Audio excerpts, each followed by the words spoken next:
carretto e carrozzella in dialetto.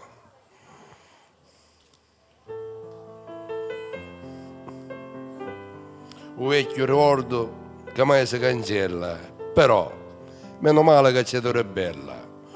Un libro presenta la forte emozione, i cosi una volta che sono a Sant'Antonio, scrittori, disegni, tantissime foto, l'antico paese do tempo remoto, che parte Pomascio appena si impara, in questo paese poi fanno i uttara, i utti più rossi che poi temponenti, i trova da intra, di stesse pammenti, lo tempo che passa non cambia il destino, i utti di ligno su chi di povino, le tante artigiani che poi te ne doni, indrizzando panara, cannicci e coffoni, le ranne pittori, disegni perfetti, battaglie e duelli ad sopra amici, testera, le stesse cudani, sedone, pennacchi, le tante ciangiani,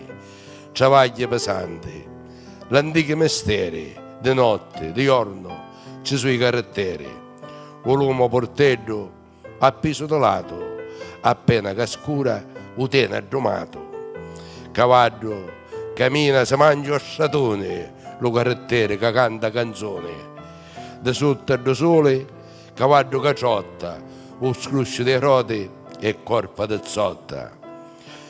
Paese di Chiana, lo forte argomento, la gente cieva che c'era fermento, lontano da casa, settimane e settimane, ci sono i caratteri, si uscono pani. Ora lo tempo ne cambia il destino, finisce il frammento e magari un mulino. Carretti, cavalli, ma resta di forza, cucchieri una vuota da sopra la carrozza.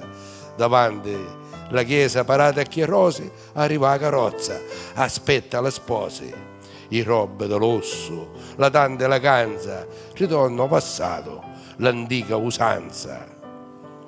La forte presenza, cavoccio cucchieri, cavalli, pennacchi e lo carattere, lo stesso carretto e sia la carrozzella e tutto un tuo libro, che fa Torre Bella. Grazie signore, gentile.